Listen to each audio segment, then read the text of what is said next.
And last night, the leaders of the four main political parties in Scotland went head-to-head in a televised debate. The leader of the Scottish Nationalist Party, Nicola Sturgeon, said she'd be willing to help make Ed Miliband Prime Minister in order to keep the Conservatives out of government. But the Scottish Labour leader, Jim Murphy, said his party didn't need their help. Scottish Conservative leader Ruth Davidson ruled out any deal with the SNP, and Scottish Liberal Democrat leader Willie Rennie said it would be unreasonable to put the SNP in charge. Well, with opinion polls suggesting that the SNP are making large gains north of the English border, many at Labour's expense, one of the most important aspects of this general election this year may well be what happens in Scotland. So we sent our correspondent Iolo to Glasgow to try to assess how much last September's independence referendum is influencing how people will vote come May. Well, it's great to be here, folks, in Glasgow again. It's going to be one of the longest election campaigns in British history. It's also going to be one of the most important. The most important for Scottish Labour as well as the Labour Party in the rest of Britain, according to Jim Murphy as he addressed 20 or so of his party's campaigners in the Gorbals district of Glasgow.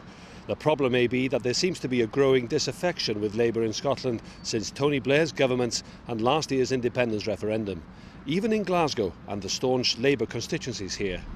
A lot of false promises were made for the referendum, and because a lot of everything's very focused on England, so now a lot of my friends are now saying I'll hell with everything. I think it's going more towards the SNP again. So even in traditional Labour stronghold like Glasgow, in the constituencies here, SNP could do well? I've got a funny feeling that SNP are going to take Glasgow.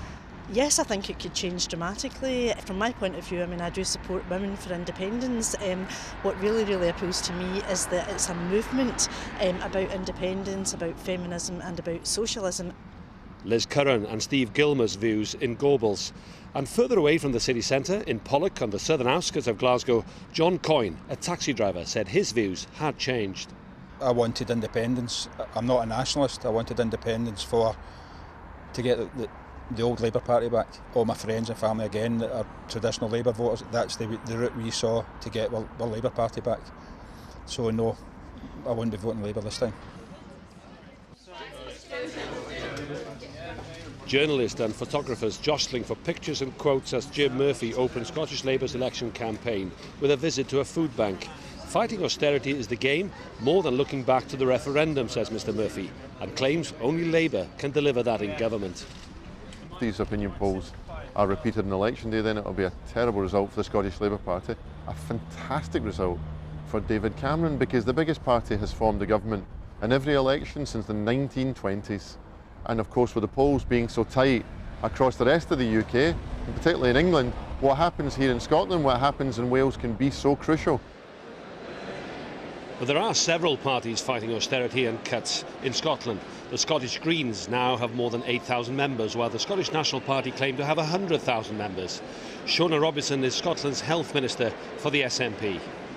Opinion polls, I think, really reflect that the Scottish people have changed their view since the referendum of the influence that Scotland can have. They don't want Scotland back in its box. They don't want to have Scotland having no influence. They see the potential to have real influence and get a better deal for Scotland.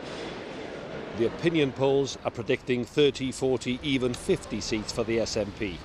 That may be wrong and misleading. The Conservatives may only have had one MP, and the Liberal Democrats with 11 members of Parliament in Scotland during the past 5 years, but they still have support.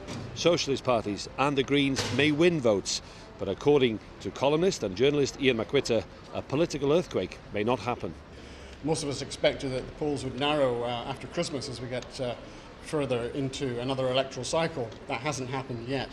But I wouldn't assume that the SNP are actually likely to get 53 seats, which is what is being indicated by the opinion polls. There's a number of other factors.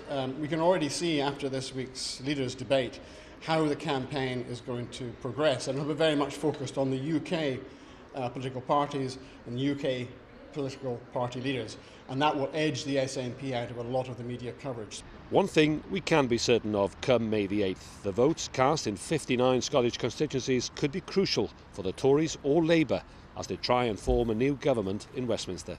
That's Iolo reporting from Glasgow. We'll talk about this after 9 o'clock this morning.